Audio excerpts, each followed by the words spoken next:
was listening yesterday since we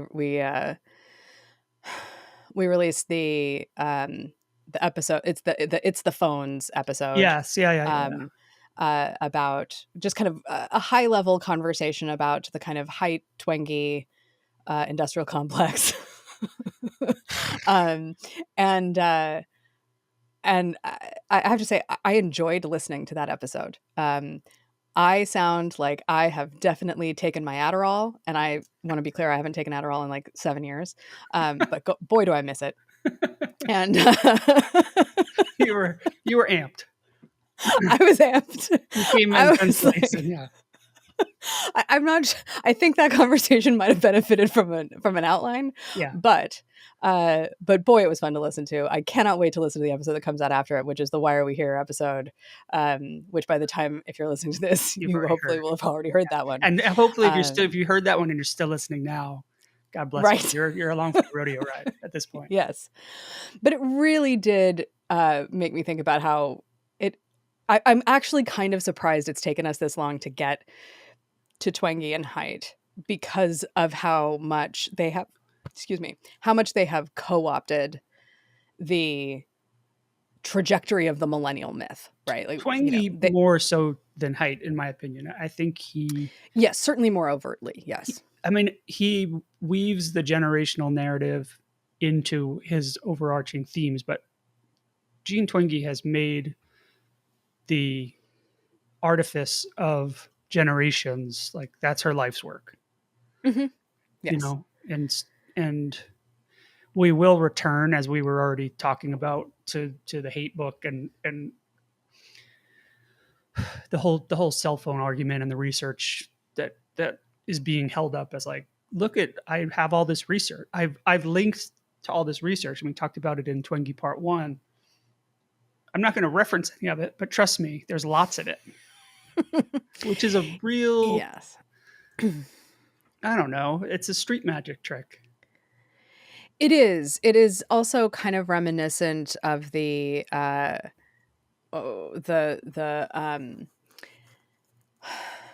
what is the Steve Bannon line about flooding the zone with shit? Yeah. Like it feels a little like that. Like, look at the Google Doc full of all the links to all the studies. And then like you click through some of the studies and it's like, and there, when we get back to talking about Height in particular, like there have been some people who are actually like digging through the lists of studies that they cite to. And then the other thing I think that is worth saying, and in a couple of weeks, I'm going to have an episode of Crosstabs up about the problem of convenience. So sorry, this is going to be a little bit in the weeds for a quick second, but the problem of convenience sample. In different kinds of surveys and studies. And so the way that episode happened is that Pew Research published one of a series of pieces actually that they've done about sort of the quality of various sample sources for online polling of any kind. And this report came out, I don't know, in March, and it was about the problem of bogus respondents in online opt-in survey panels, otherwise known as convenience sample. And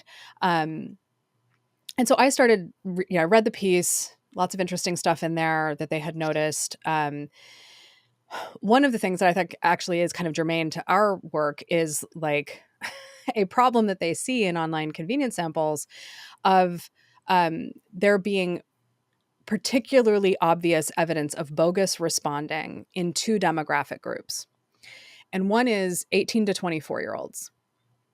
And the other is Hispanics. And so here's the thing. Pew's conclusion is not that 18 to 24-year-olds are more likely to be bogus respondents. It's that bogus respondents are more likely to say they're 18 to 24. Right. It's not that Hispanics are more likely to give bogus responses on surveys. It's that bogus respondents are more likely to say they're Hispanic. Right. And there are a couple of reasons why that might be true. One is just that these are hard to sample populations typically. And so you might get a little extra incentive if you happen to fall into those demographic groups. Or you might be more likely to qualify. Or more likely to qualify. Exactly right. Yeah. And then the other reason for it is that in the kind of standard demographic battery, if you put it up front in the survey screener, which is traditionally how you would do that, you would ask all these kind of questions so that you could figure out your quotas at the beginning of the survey instead of at the end. Right. Then you would have, what's your age? And it's a list, and you punch one. And the first one is 18 to 24. So if you're a speedster, you pick you pick the same letter every time, and typically you pick the first one. Same thing is true with the way we ask the question about race and ethnicity now. We've actually tended to split the question out into two questions. There's a question about whether you are of Hispanic origin. Right. And then there's a question about your racial identity. And so the Hispanic question is a yes/no question. Sometimes it's 3 or 4 flavors of yes, if we want to get granular about what type of Hispanic background you have. And, but all the first options are yes. So like there's a certain amount of order bias in the question options. And then there's the issue. The bigger issue is bogus respondents know that these are hard to sample groups. They know that they're more likely to be selected. They also suspect and sometimes can determine that they might get a little extra, a couple of bucks extra for qualifying as those types of people. Yeah. So that's one thing just to put out there. When you see online opt-in convenience sample based surveys of 18 to 24-year-olds, you should be a little skeptical. And I want to call out here in particular, I can't remember if we talked about this last weekend or not, but John Della Volpe, who works on the Harvard Youth Survey and also has his own kind of polling firm, he recently did a survey using, I think, the Harvard Youth panel or something for Snapchat. And they did this big survey of what's going on in 18 to 29-year-olds' lives. And I was looking at the report, and I got to a question towards the end. They asked a bunch of kind of demographic questions at the end.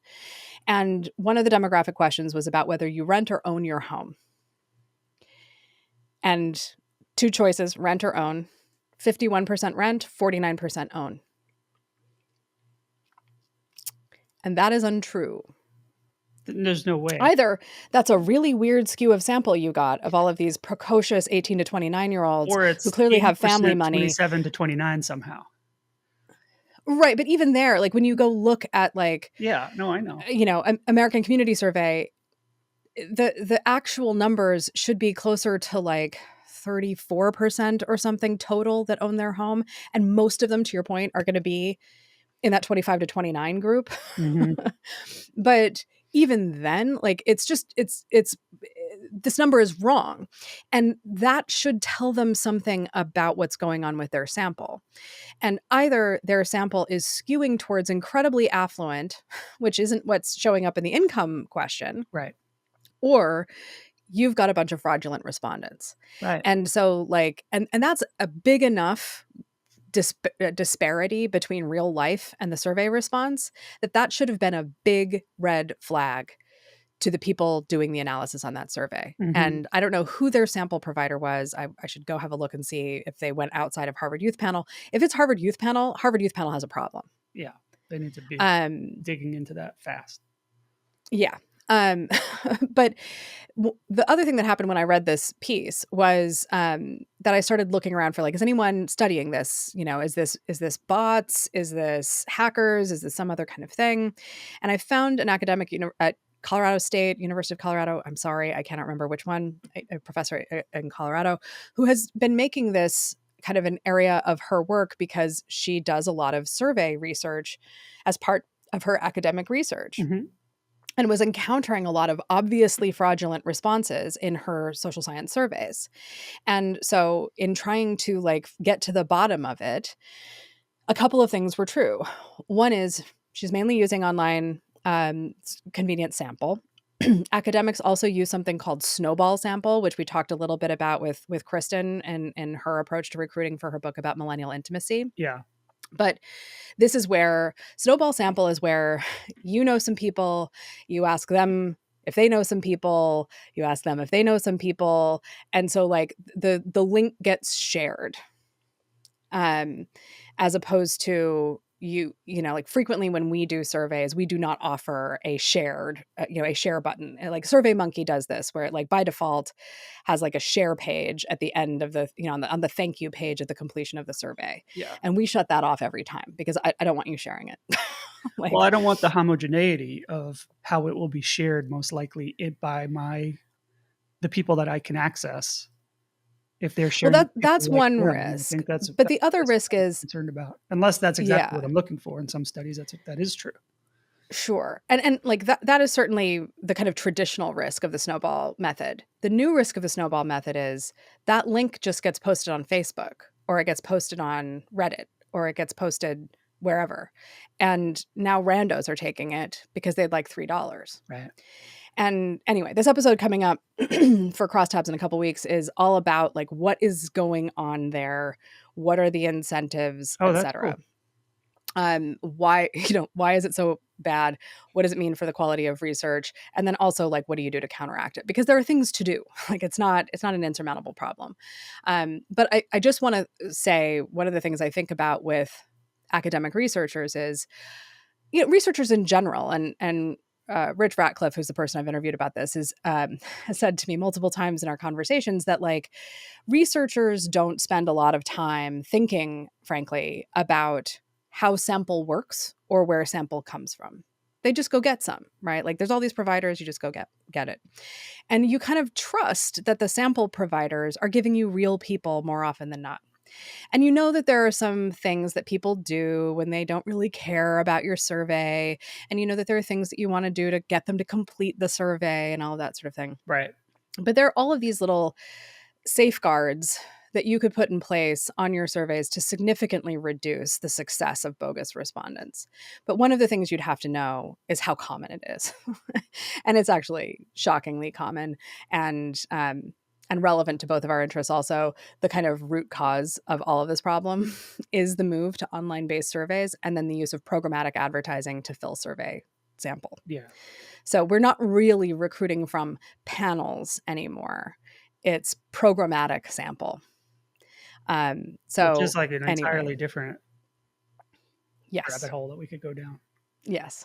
But so I just want to put that out there as like a backdrop thing, because one of the things that I have seen in a lot of the defenses and criticisms of Haidt and Twenge's work is, and particularly more, well, I don't think it's more. I think they both do this, but like they both do their own studies. And because they do their own studies, there is this like, they're not just pulling this out of the air. They're not just cherry picking studies. They're doing their own science. And so therefore we should trust it. And I just want to throw out two things. One is academics are not very good at getting high quality data. If they're using survey methods, they are probably not fully entrenched. I mean, hell, I've been doing research for 20 years and it's literally in the last 2 months that I've discovered that this is a problem. Yeah, the system And like, is flawed. yeah. And it's just like, it's not that I made the discovery. I sure as hell did not. But like, it is not something I bother myself with very often. I happen to choose to bother myself with it. And now I'm extremely bothered about it. But the other part of it is that a lot of these studies are very small sample. They are, you know, they are surveys of college undergraduates at the institutions in Yes. which they work or in the university networks within which they work. Yes. And they are done for credit, or whatever. And they just, so if they represent anybody, they represent Twenge's class this year, as opposed to representing all 18 to 24-year-olds or whatever. And so like, I just want to throw out there to people that like, it's very easy to be persuaded, kind of preemptively persuaded by, hey, we've made public all of our sources and we did some of our own studies. Yeah. And so you should trust us because we did this, we showed our work. Yeah. But like, there's showing your work and then there's your work being high quality work. And like, well, one thing does not prove the other. Yeah, the showing of the work is a way to sort of put out there. It's a way to make a claim of rigor. I have gathered all these studies, and you could go see them for yourself, knowing what percentage of people are going to go even go to the website, and then from there, what percentage are going to click into any of those, and then from there, what percent are going to have the mind, the understanding of this type of work to know what questions to ask. Mhm. So I think one of the things, if we're diving into, I read iGen. Yes. I guess where I wanted to start was methodology. Yeah, So no, yes. methodology is Yeah. important. So I think it's interesting because in this book, Jean Twenge references her corpus of Mhm. research that she's done, and she's a doctor, PhD, and but most of what she cites is third party stuff. So the Mm. what's it called? For the future, monitoring the future study is what is in almost every chart that she uses. I would say like at least 65%. Mhm. Uh, and then the way now you're writing a book, you're writing what I call an airport book. So you are she has to put some salt and pepper on it. It can't just be here's a dry. She's already written a thesis. She's already written the research. That's not going to sell books. So she does some what we would call qualitative, Mhm. but not really. I mean, she's interviewed 25 people that she considers in the iGen um, generation, and then she peppered each chapter. Essentially starts. It's a pretty popular format for an airport book. Mhm. Every chapter starts with an anecdote from one of those conversations. I met Julie, a student, and blah blah blah and blah blah blah, and they told me they've never had sex and they don't even want to. So therefore, all students don't. And here's something from Monitoring the Future that Mhm. says sexual activity is down among this generation, some of which are still 12. Like, okay, I hope so. I hope. I mean, I don't know. There's data and trends we've read that correlates again with some of these themes. So you read it and you go, yeah, I think I've read that elsewhere. Yeah. But the part of the challenge is I've read and reread this book. Reread. Oh my God. Well, I wanted to be prepared, Farrah. You're very buttoned up. Oh. It's not even with Twenge. It's my the bias that one would bring to a book or a subject as a reader, as a consumer. And then I can't tell chicken and egg because of the time this was published versus the time I'm consuming it. Was this novel? Have I heard these tropes so many times because she wrote it? It's been cited 3,000 times. Mm. Or did she jump on a train that was already moving and she's confirming things that we've already been reading about in Business Insider and the New York Post for 5 years by the time this book came out? Yeah. I mean, I think that, and I think we touched on this last time, that one of the things that we have to reckon with is both Haidt and Twenge, and a lot of people who write these kinds of books, start from a personal observation Yeah. that, is a little bit of, sand in the oyster, right? And they kind of roll it around a bunch and it kind of starts to irritate them, and then they start to get up in arms about it, and then they start to come up with an explanation for why this is happening. Mm-hmm. And once they've come up with their explanation for why this is happening, they go looking for proof. And they're educated enough and accomplished enough and PhD'd enough that they know that they're supposed to pressure test their hypotheses a little bit. Um, but they don't really set out to disprove their own hypotheses, and they don't really invite people to do so. They gesture at inviting people to do so and then just dismiss any criticism, right? And so I think that is present. Particularly, I have yet to read the Haidt book, but in Twenge's book in Generations, she does the same thing, where it's like, I've already decided that this narrative is largely true. One of the things that she does, and I think we also kind of have to talk about how she structures these books, but I think that you're right that she makes, in Generation, she makes a big deal about it's an 11 million person data set, which is sort of a sleight of hand. It's like cobbled together different studies of different sizes and Yeah. different points in time of different groups of people. Mm-hmm. And so like it's not an 11 million person consolidated data set. Correct. It's There the same is, thing with monitoring the future. It's referred to as yeah, like a whatever, a yes, multi-generation study. And it's like, well, it is, but really it's not. That doesn't mean you're following the same exact people all the time. Like right. it is a magic trick. Yes. And so, she's also drawing on lots of publicly, like the bulk of the data set comes from public, publicly available longitudinal surveys like the census, the American Community Survey, Monitoring the Future, the Harvard Youth Study. Those places are heavily relied upon for 10 million, 10.5 million of the 11 million people in the data set. And that data has also been conducted over decades. One of the things that I think about with these things is,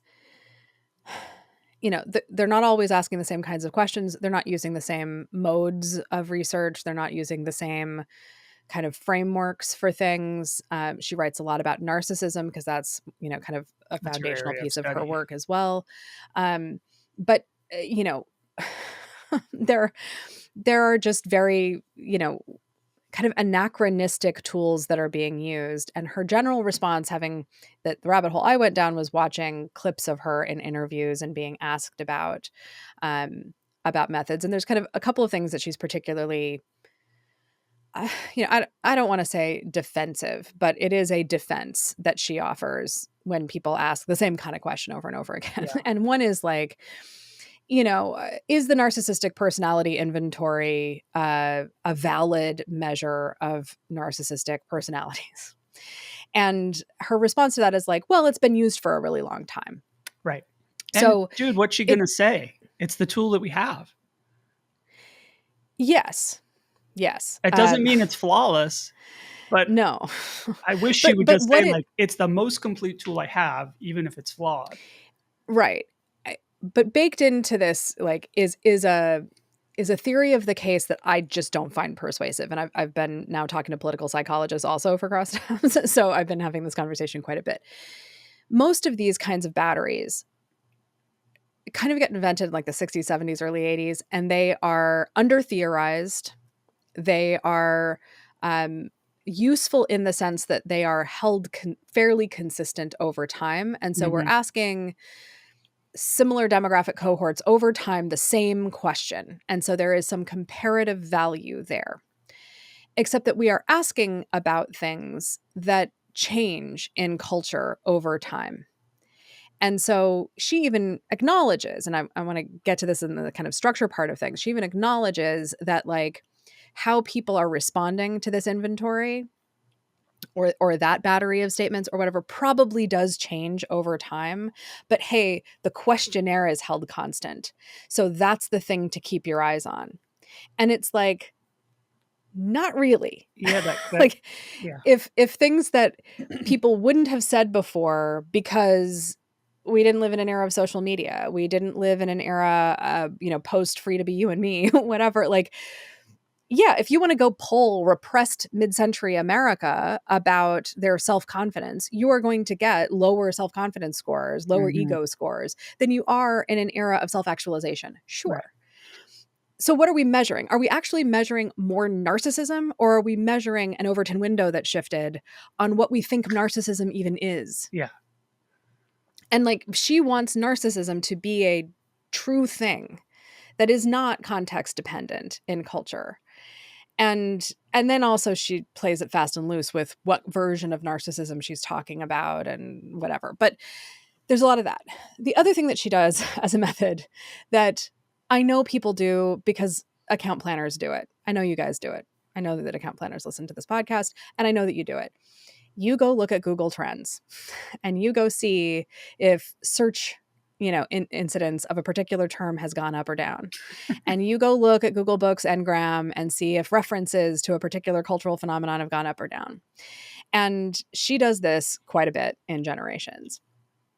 She goes and looks for a phrase that, honest to God, every time I read it, my brain just sort of glitches for a second because I don't think I've ever heard anyone say it, and I can't think of a time that I've read it. And yet clearly she came across it somewhere, and it is another one of those grains of sand in the oyster for her. And the phrase is, I love me. And so she goes and does like an Ngram search for the incidence of the phrase, I love me, in books, and discovers that it skyrockets in the 90s. And it's like, I guess it went from no books to one book. And if you screw with the y-axis, that doubled the incidence, right? Like, no, it didn't double it. It's 100% increase. Oh, that's right. Yes, yes. But like this is there's a lot of that in the book. There is certainly a lot of playing with the focus on the Yes. y-axis or the x-axis and zooming in and out selectively.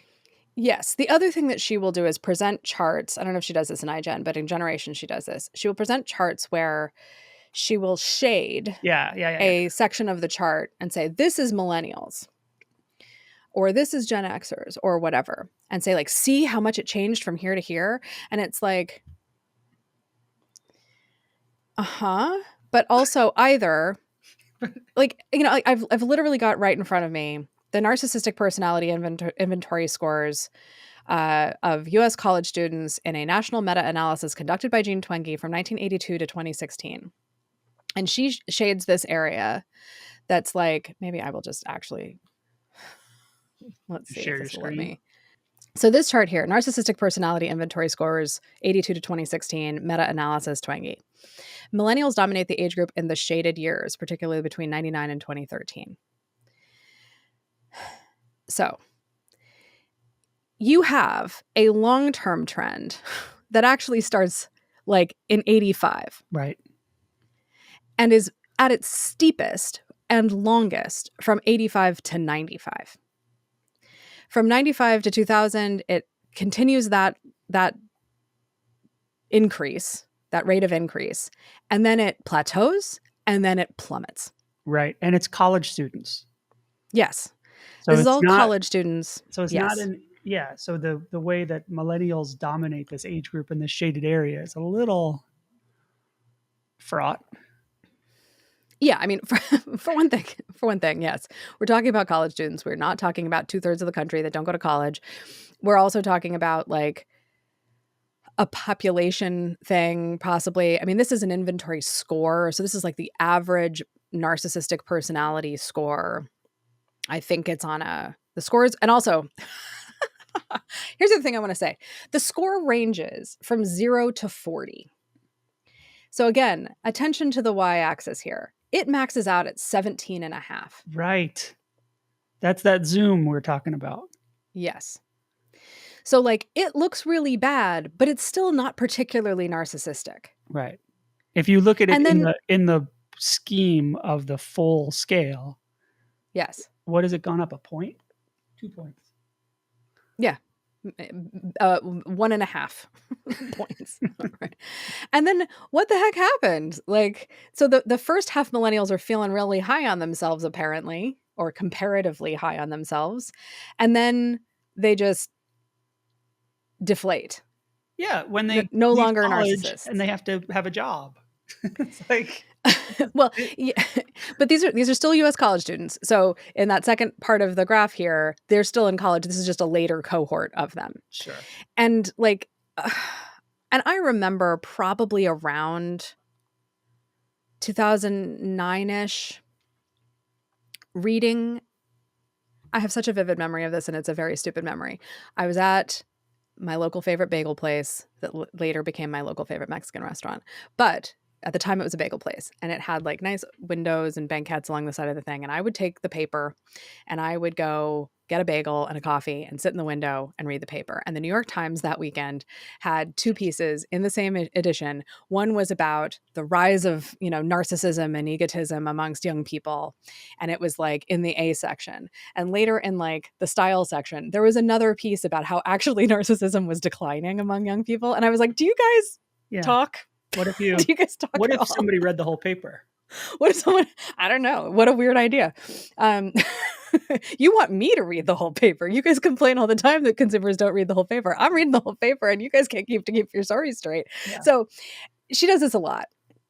And then she does this over here where now this is a just deep dive into within campus samples at University of South Alabama I was and just going to UC ask you Davis. about that. Why does she reference why she selected those two campuses? Is she trying to make a point that California is worse than the South, where Well, there's no, because actually the South is worse. The dark solid line is University of South Alabama.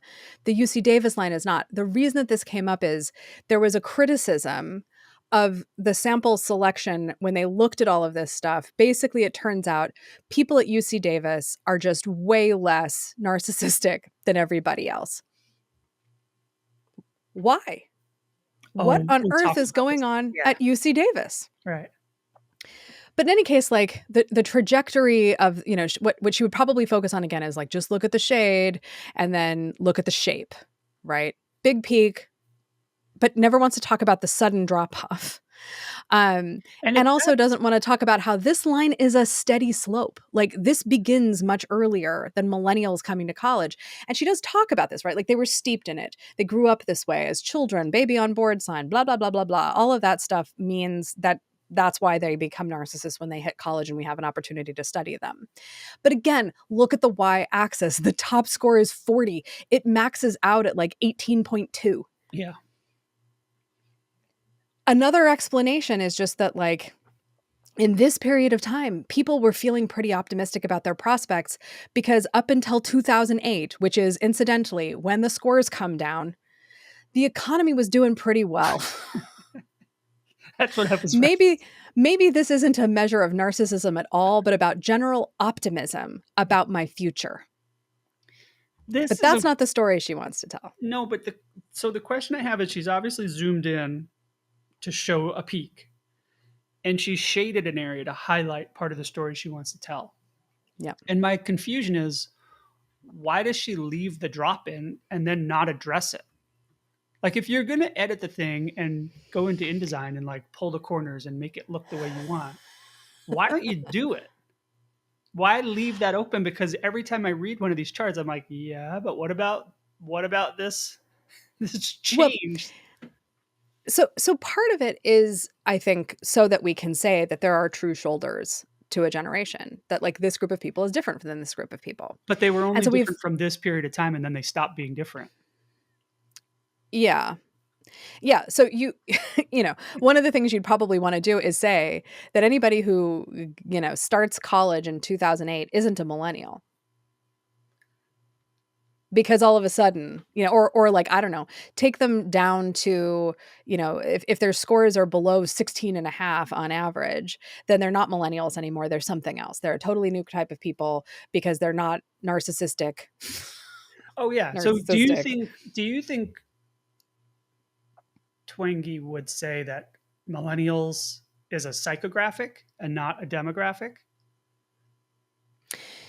No, I think she would say they're a demographic because of the legs of the stool she's trying to construct, right? So there's just years, beginning year, ending year. That's one leg of the stool, right?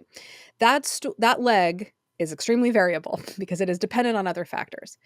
So the other factor is, and like that is also largely determined by some kind of idea about birth rates. Yeah. And about like when the previous generation that we've already defined has been having their kids and when they stop having their kids. Yeah, and the So, generational trauma that we have to factor in. yes. Then I think there is this sociological thing that she talks about, which is like the individualism versus collectivism thing, which is like, what is the culture that they're growing up in looking like? Mm-hmm. And how is that culture being reflected in them? That's the purpose of showing the narcissistic personality inventory scores, is like they grew up in this free to be you and me generation, blah, blah, blah, blah, blah, stew. Like they were being steeped in their parents' selfishness. And so of course they're narcissists. Like that's basically the idea. Now, the other thing you have to believe is that baby boomers are selfish, but like we'll come back to that. So the other part of it is this the way that it's also still sort of demographic but more psychographic is the whole thing about fast life versus slow life strategy. I don't know if she talks about this in iGen or not, but this idea of like prolonging childhood and Yeah. adolescence, delaying traditional markers of Not adulthood. not in a rush to experience those or to Yeah. graduate out of Yes. working at your own pace or moving at your own pace. Yeah, that Yes. comes up a lot. Exactly. And so, like, baby boomers have slightly more prolonged childhoods than their predecessors. And some of them delay traditional markers of adulthood a little bit more than their predecessors. Gen Xers are defined by actually having a kind of short childhood, long adolescence.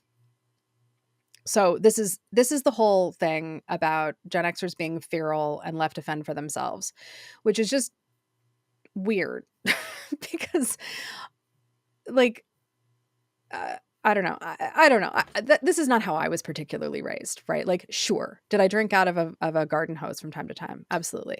I got to tell you, the other day, I love that I that's was a thing. somewhere where there was that smell of garden hose water on concrete. Oh, the metallic smell. Yeah, I know the Yes, exact smell. you know exactly what I'm talking about. Uh-huh. And I was like, it's summer. Yeah, right. I'm like, thirsty. like Yeah, I want a Gatorade flavor of that. it'd be full of New electrolytes. Gatorade garden hose. So many minerals in that. So many minerals. But like, I don't, I don't know. I mean, again, I don't know. Like, let's ask Bill Simmons what his childhood was like in Boston in the late 60s. But like, by the time you get to the late 70s, you're not feral. Like, yes, is the playground equipment comparatively way more dangerous than current playground equipment? Yeah. Yeah, Yeah, it but we is. weren't running around with chainsaws. Like it was, No, yeah, no. hunting for our own food. There's like, it's basically like take the latchkey kid phenomenon and blow it up is like what winds up happening there. But anyway, so she's got this whole slow life strategy thing, which again is not decided. It's like we talked about in the Hyde episode, like who's doing the coddling? Like the kids aren't deciding how to raise themselves. So there's always this like, who are we really criticizing? Are we criticizing the millennials? Are we criticizing the boomers? Are we criticizing the Gen Xers? Are we criticizing silence? By the way, Mhm. we never criticize silence. There's nothing wrong with them. They're perfect. Yeah, Um, like indisputable. demographically perfect, no notes. Yeah, Um, so like, more like you. like just amazing. So there's that part of the philosophy. And then the final leg of the stool for her, maybe this is a four-legged stool, I don't know.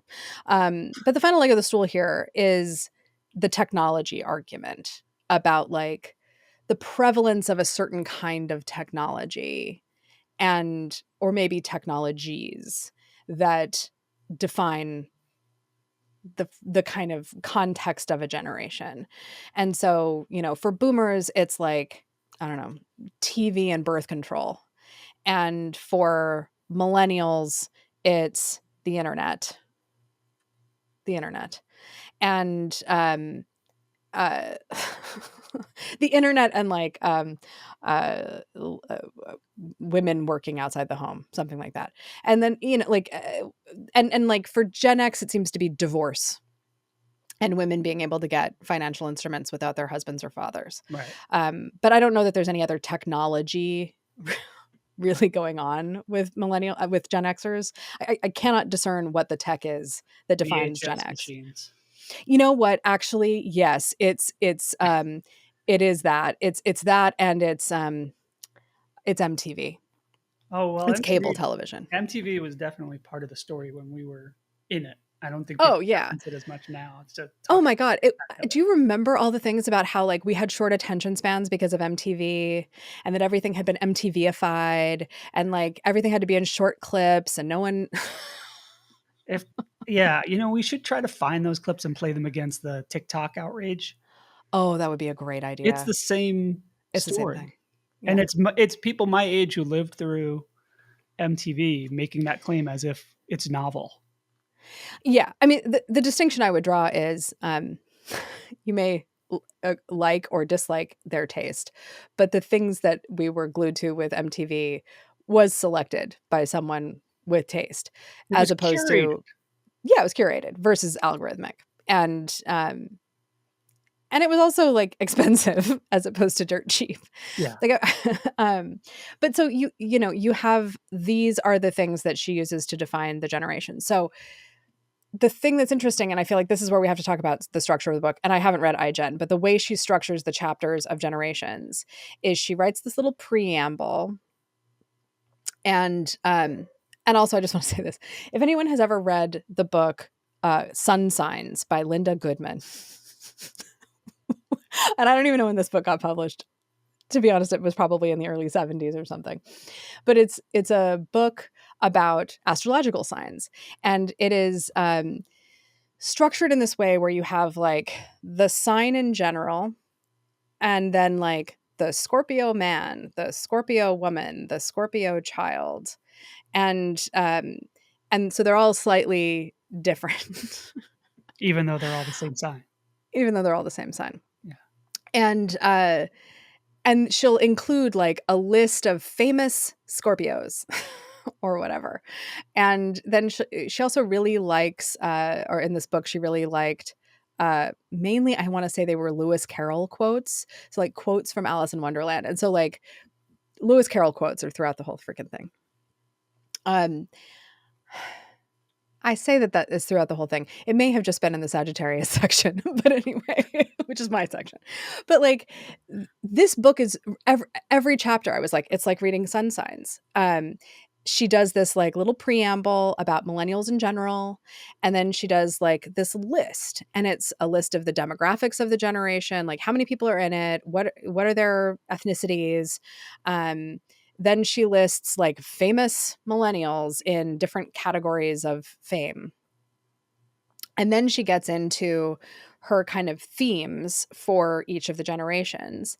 And then she'll write this little like interlude thing that I'm never quite sure what it's supposed to be about exactly, but it's like some big cultural event kind of thing. So 9/11 or whatever.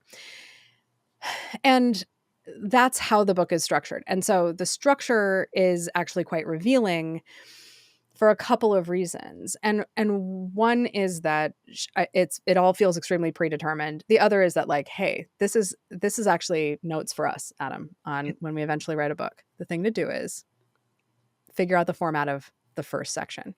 It is, and then just formula. Repeat that. Yeah. Over and over and that's over. That started here, and it probably started before this one. Like, it is definitely a format that is repeated in every chapter of iGen, and it sounds like generations. And the other thing that she does that calls back Millennials Rising is the references to like things happening in pop culture. So headlines, the Ngram surge, song lyrics, that kind of thing. She takes as given that A, generations are real, B, that they are tightly bounded.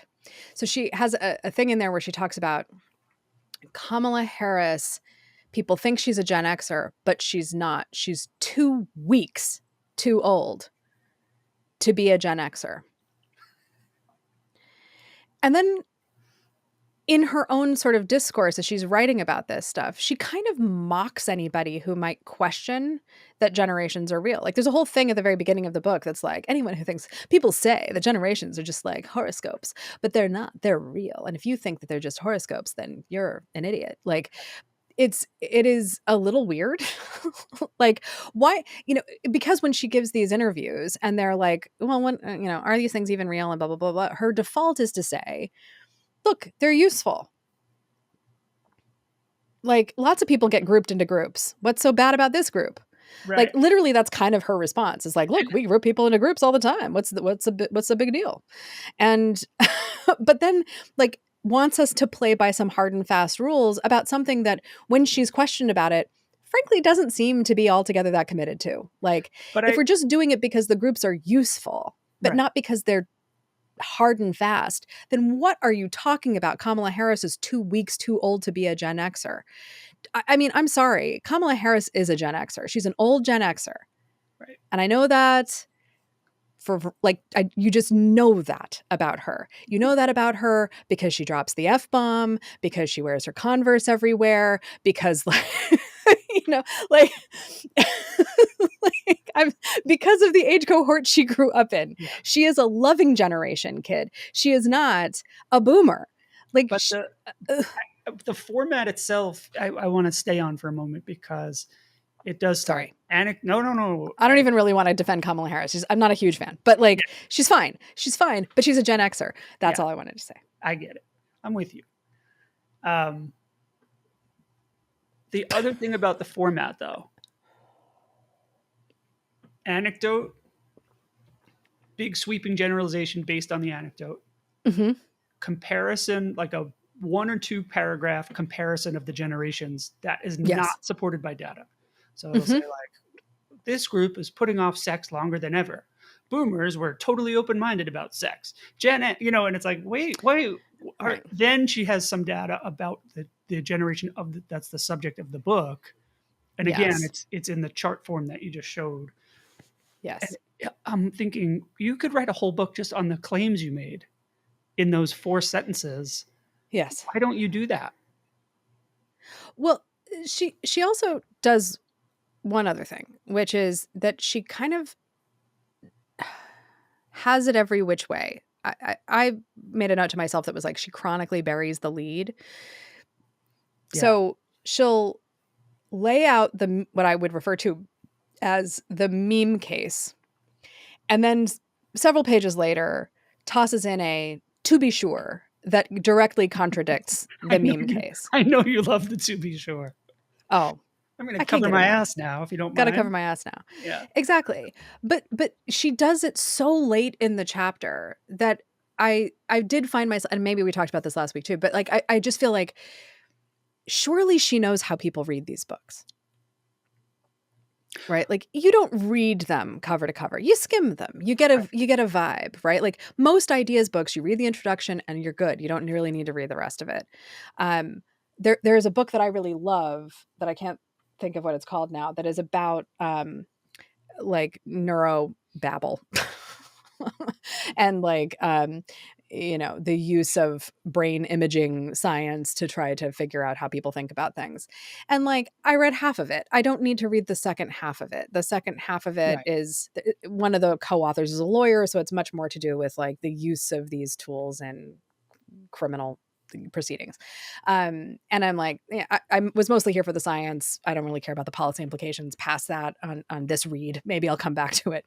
But that's how most of these ideas books get read, is like you read the intro and that's what the chapter is about. You read the intro to the book and that's what the book is about. Yeah, they're very front loaded as a formula. So that the Yes. introductory chapter, the foreword, is pretty much has everything. And then each Yeah. chapter, the first sentence is the thesis statement, and you really don't need to read more unless you want Yes. to kill more time at the terminal. And so because I read every freaking word, it feels like a bait and switch every time. Yeah. It's like she sets up the meme case. She gets herself really deep in on the meme case. She presents her evidence for the meme case.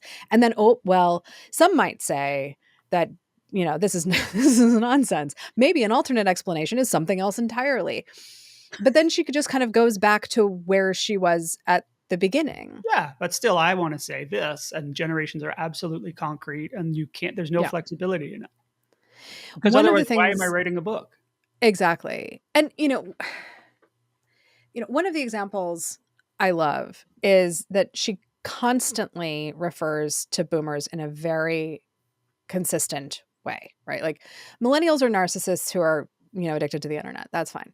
But boomers are draft dodging, war protesting, bra burning, weed smoking, hippies in flamboyant clothes with long hair.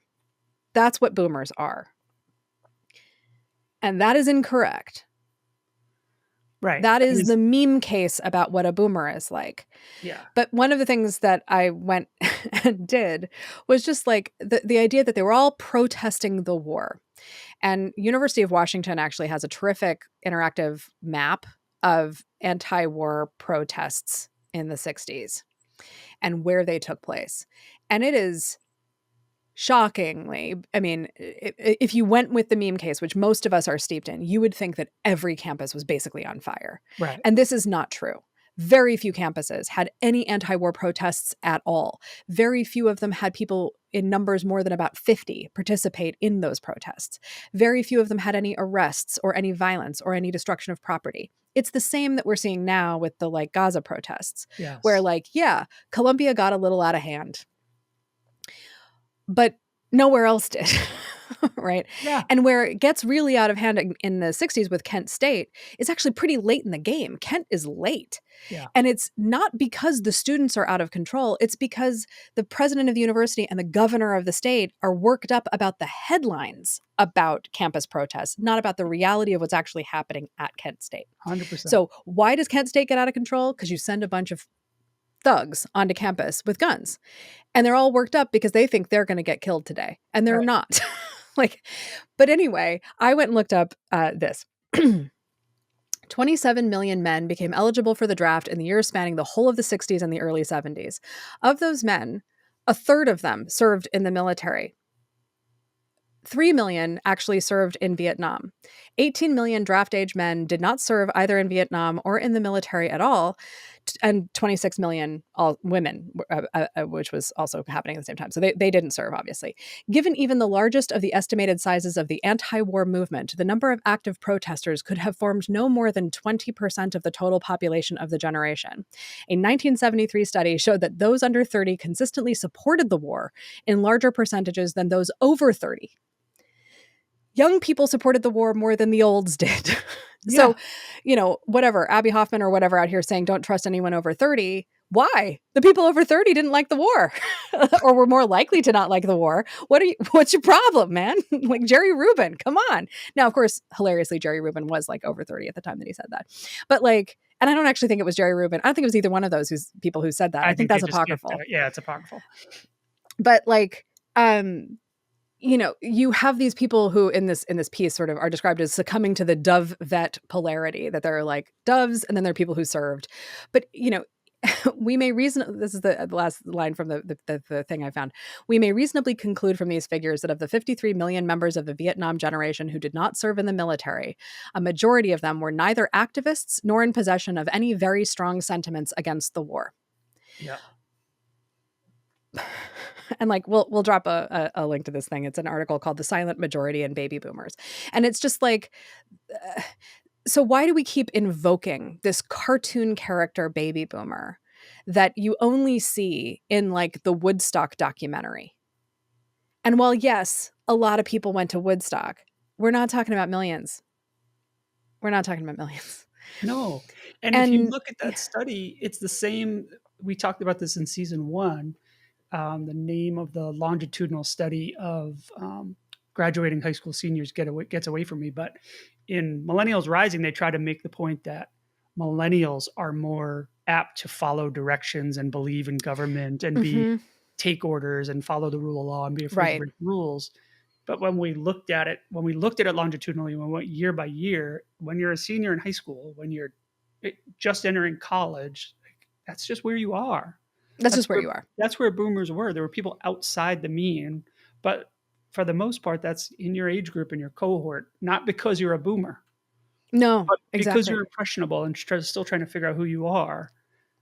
That is also the opposite of narcissism, by the way, to be like, oh yeah, law is good, government good, obeying is good. Like that is not necessarily one thing or the other. Well, and this is where like, I think you get these kind of conflations of ideas. So there's her whole thing about individualism versus collectivism. She really seems to be of the belief that individualism is a mid-20th century innovation that really only kicks off with the baby boomers. Yeah. Which is interesting because boomers, at least in theory, are the children of the greatest generation who everyone wants to say was, collectively minded, right? They believed in hierarchy and they served in the war and they grew their liberty gardens and they, whatever. They did what they did to support the war effort, which also, by the way, it's just like, read a book. There were plenty of people who did not want to get into the Second World War, who wanted to appease Hitler. Like, come on.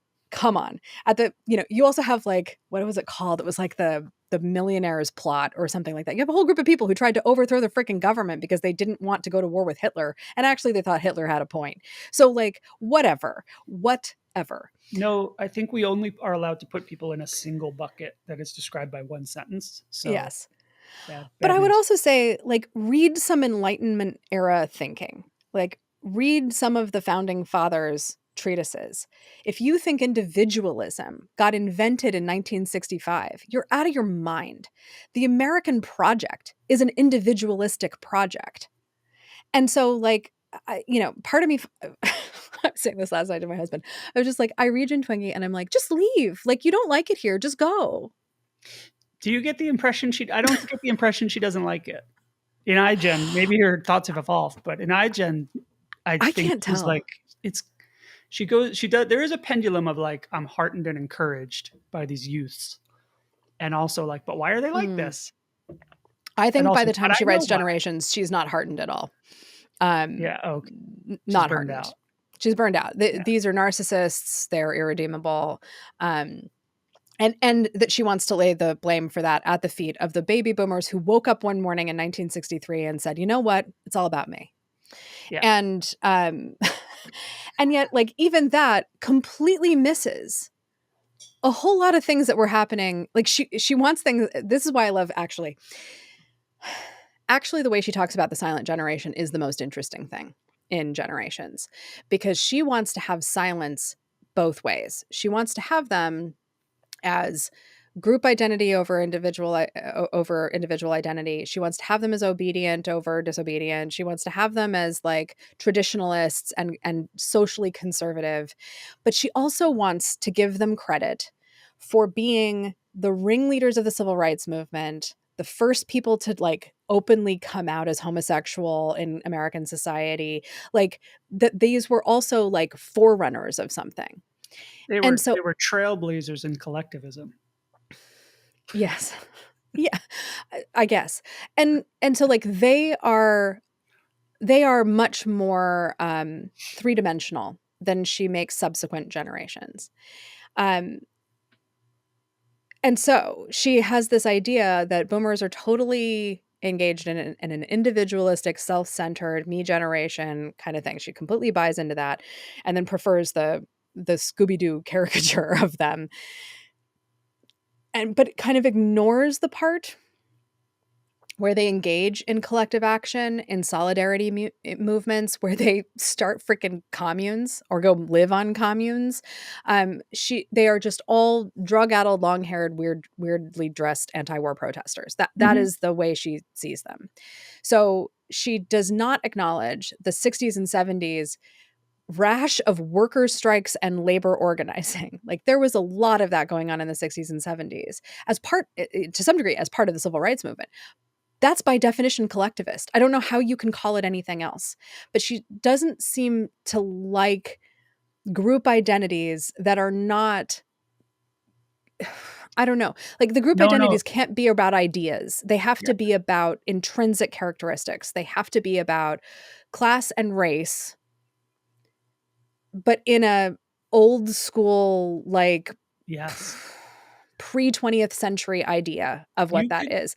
And I think is why she goes back to these like Regency England examples of when people were collectivist. And it's like, first of all, why are we talking about Regency England? And then you want to talk about like, This book, if you didn't know it was written by a woman, you would probably assume it was written by a 50 to 60-year-old white man. Bill Crystal. I would think Bill Crystal wrote it. Yeah, And yeah. no offense to Bill Crystal, who has turned out to be like a reasonable human being. But yes, it reads like a neocon man writing a book in 1994 about what's wrong with the kids these days. Collectivism is not positioned as just uniformity or common goal. It is very much the classical, traditional American values. You know, that's why the silent are the Yes. pinnacle of it. And the boomers are positioned both as you said, in that conflicting way where she'll swing and say like, oh, they did do these great things, most of the time when she's talking about the positives of boomers, it's in the 80s during the greed is good phase. And when she's talking about the negative implications of it, it's when they were, um, according to her, 100% protesting the war, Mm-hmm. which is off by maybe a percentage or two. So I think it is interesting that collectivism in her mind has a political point of view, it seems like, Yes. more than just the idea, because you could be collectivist and be the collectivist attitude is revolutionary. The Yes. collectivist attitude is it'll be better for us if we do this thing that is outside the norm. Like that is possible. But that's not what Yes. she's saying. And that's where her argument falls apart because she's not really talking about collectivism and individualism. Well, and I think this is the problem I have with as I'm reading it. I'm just like, I can't tell what you want. Like, which thing is good, which thing is bad. Like, which thing is what we ought to have, which thing isn't. And so, obviously, like, maybe that's just a good strategy for selling these kinds of books is like, it's a Rorschach test. You read the book and, oh my God, we've got to do something about the kids these days. You read the book and go, I don't know, seems fine. Like, like I don't know. I don't know what. However, I would say that the way people have responded to her work has been far more in the former camp than in the latter. Yeah. Like I read the book and go, I don't know, I think it's, a lot of this is kind of nonsense and the rest of it seems fine. Like, Or like, I can explain this. yeah, Like, there are other bigger explanations. I mean, this is just, we're never going to stop beating this drum. But like most of the time when we're looking at these charts and graphs, like there is this other big thing that's happening. Like why do all these charts suddenly just fall into the abyss in 2008? Gosh, I just don't I have know no what happened in idea. 2008. Nothing I can remember. Yeah. And like and why was it all going up from like the mid 1980s until the early 2000s? Well, cuz the economy was growing. Like how much of these things have anything at all to do with like a psychological state of mind or like a sociocultural construct, and how much of it has to do with how people feel about their prospects?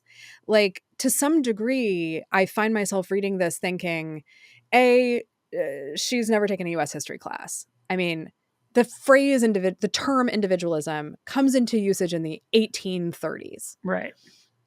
It's part of early like social contract theory. It's part of early democratic revolutions. They don't coin the word until the 1830s, but like it's an element of civil libertarianism, which I don't know. She's going on Jordan Peterson's show. I think she probably is a civil libertarian. So I can't figure her out.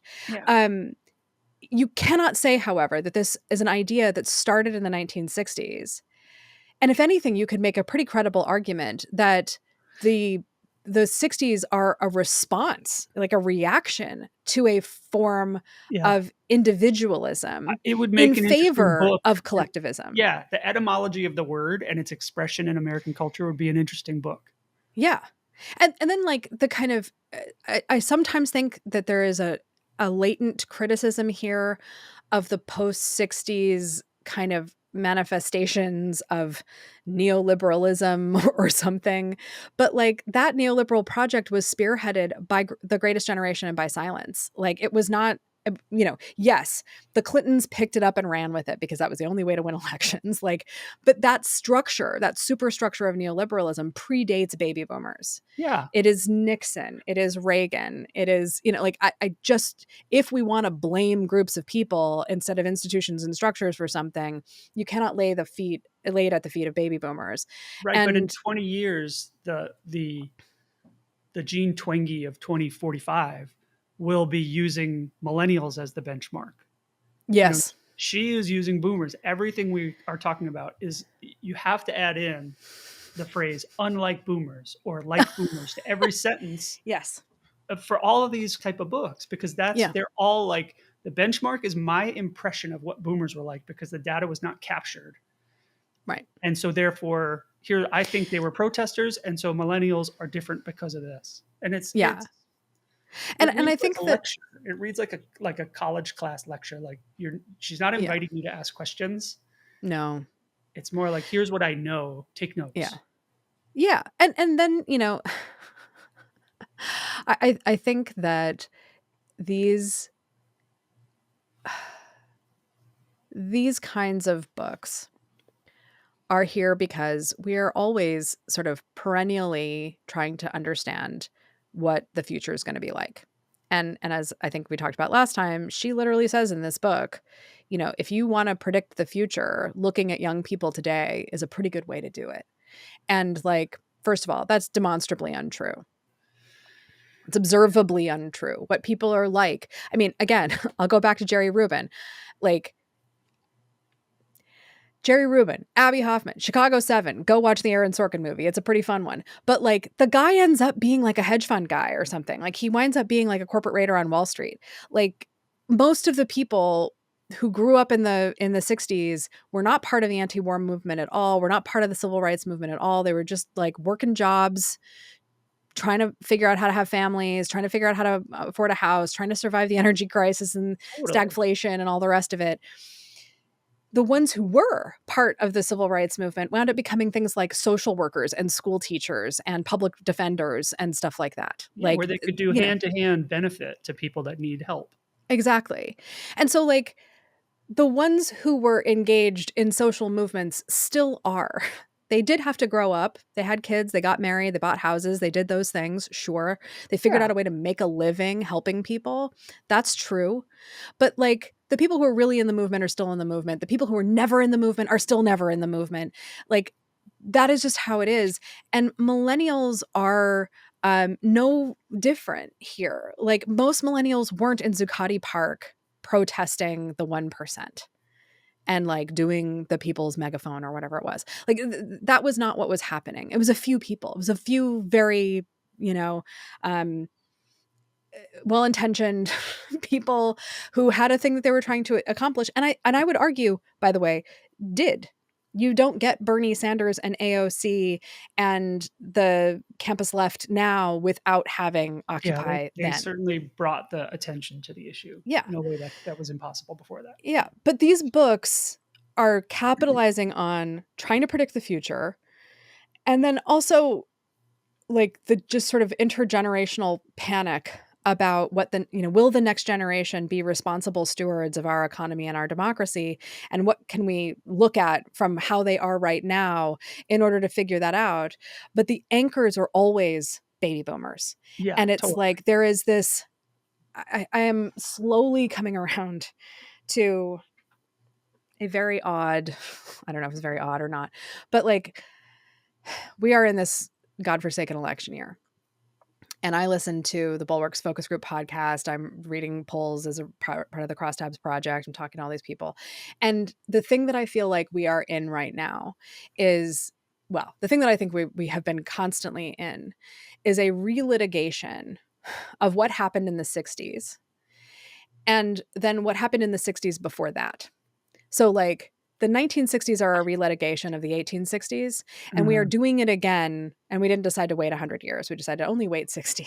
So, Yeah. like, we're just going to keep fighting about this. And we're going to do it from a place, unfortunately, that is anchored in work like this, that peddles in stereotypes as opposed to actual information or data. No one's ever trying to clear it up. What actually was going on? They're so focused on, and it's because they're not trying to understand the past. They are Right. trying to predict the future. And this is the thing that I think about with like the way we live right now. And that is that we are all living in a multiverse. Multiple realities are true at the same time. You know that your uncle served, whatever, not your uncle, I don't know about your uncle, but like somebody's uncle served in Vietnam and also didn't like it.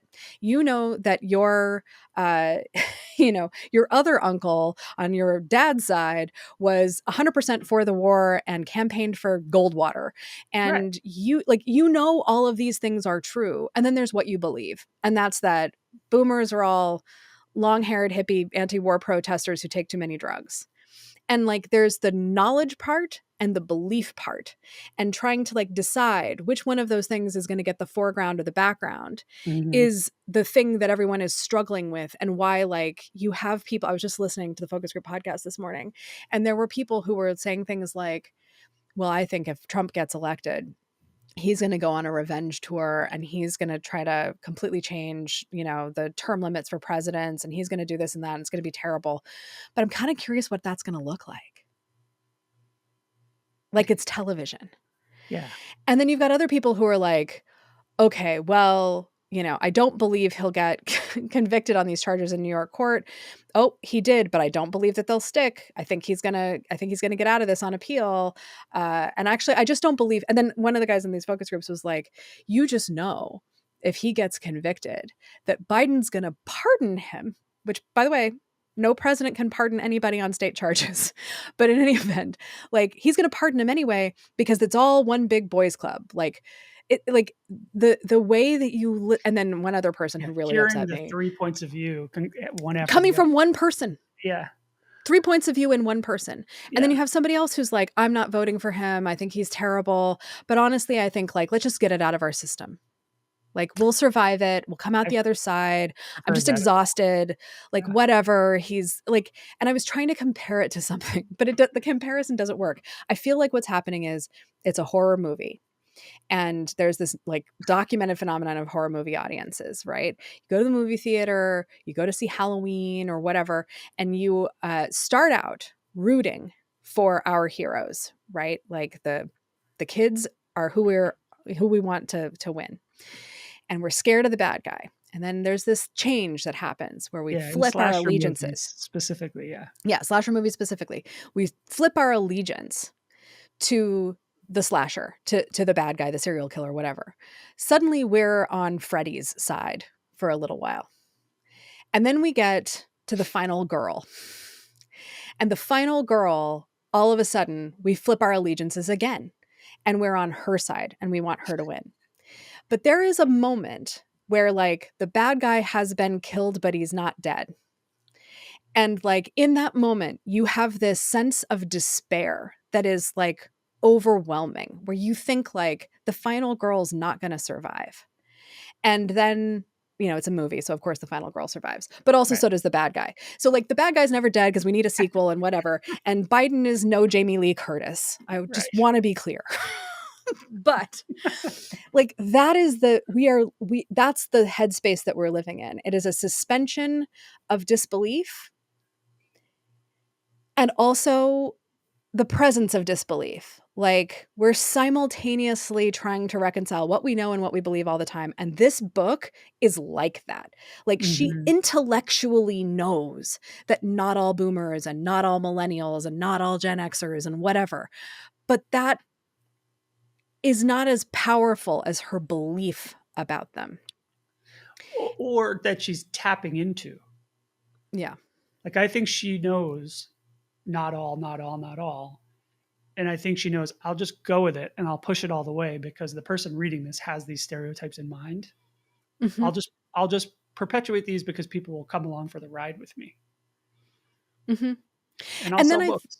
Yeah, and it'll sell books, absolutely. And I think then to bring it back to Haidt for a moment, I think the partnership that exists between the two of them is she's doing all this research all the time and publishing constantly and whatever. And so she can like do the work essentially that Haidt then gets to take credit for by being a slightly better selling author.